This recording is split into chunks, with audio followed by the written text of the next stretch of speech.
Willow Creek wasn't the kind of town where bad things happened, or at least that's what everyone believed. Nestled between rolling hills and autumn-colored woods, the town was postcard perfect. Life was predictable, steady, and safe, until Emily Grant vanished. On October 17th, the annual homecoming bonfire lit up the high school field, and Emily was there, right in the middle of it all. At 17, Emily had everything going for her. Captain of the soccer team, straight-A student, and a smile that teachers swore could light up a room. She was the girl everyone looked up to, said Mrs. Allen, her history teacher. Sweet, humble, kind. Emily wasn't just popular, she was loved. That night, friends remembered Emily laughing and dancing by the fire, her blonde hair catching the orange glow of the flames. But they also noticed something else, a hint of distraction in her eyes, as if something weighed on her mind. Around 11:30 p.m., Emily hugged her friends goodbye and walked to her silver Toyota Corolla. The October wind swept through her hair as she climbed in, pulled the door shut, and drove off into the night. She never made it home.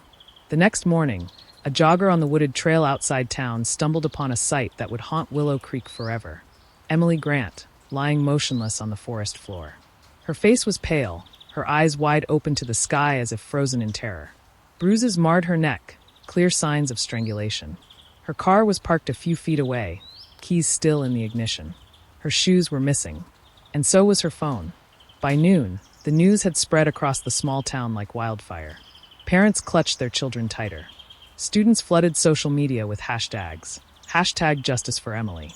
But in the quiet of her parents' living room, Tom and Linda Grant sat in stunned silence, trying to understand how their perfect daughter could be gone.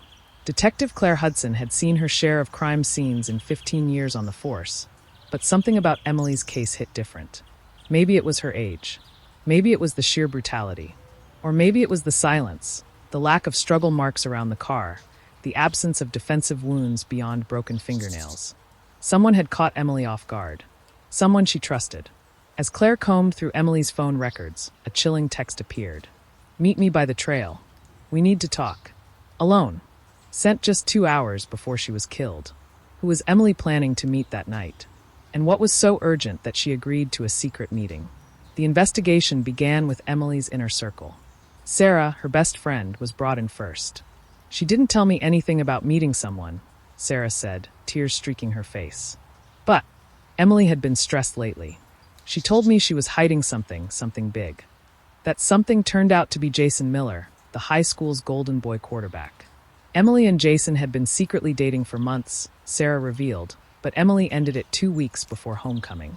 Jason hadn't taken it well. Jason became the prime suspect overnight. Detectives pulled him out of practice for questioning. "Why'd you and Emily break up?" Claire asked. Jason's jaw tightened. "She said she wanted to focus on college." "That's it.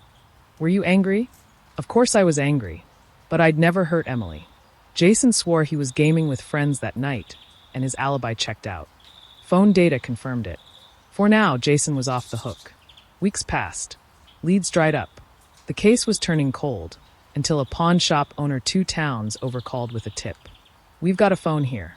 Matches your missing persons alert." Emily's phone had surfaced. When forensic analysis came back, the results shocked everyone. Fingerprints on the phone belonged to Tom Grant, Emily's father. Detectives brought Tom in for questioning. He was pale, jittery, his hands trembling as he reached for the water bottle on the table. "I don't understand," Tom stammered. "I didn't kill my daughter." "Then explain how your prints got on her phone," Claire pressed. The truth unraveled piece by piece. Tom had lost his job 6 months earlier. Bills piled up. Debt collectors called every day. Desperate, he dipped into Emily's college fund, money she had worked hard to save. 2 nights before her death, Emily confronted him. The night she died, they argued in the garage. Voices rose. She threatened to tell her mother. She kept yelling. Tom sobbed during his confession. She wouldn't stop. I snapped. In a fit of rage, Tom strangled his daughter. When the realization hit, panic consumed him. He staged the scene to look like an abduction, dragging her body to the trail, removing her shoes, ditching the phone miles away.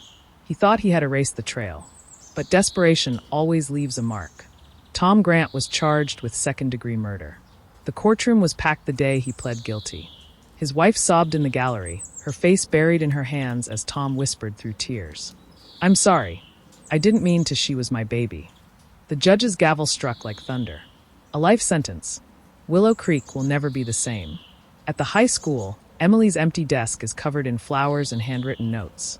We love you, Em. Sarah visits the cemetery every Friday, placing a single white rose on Emily's grave.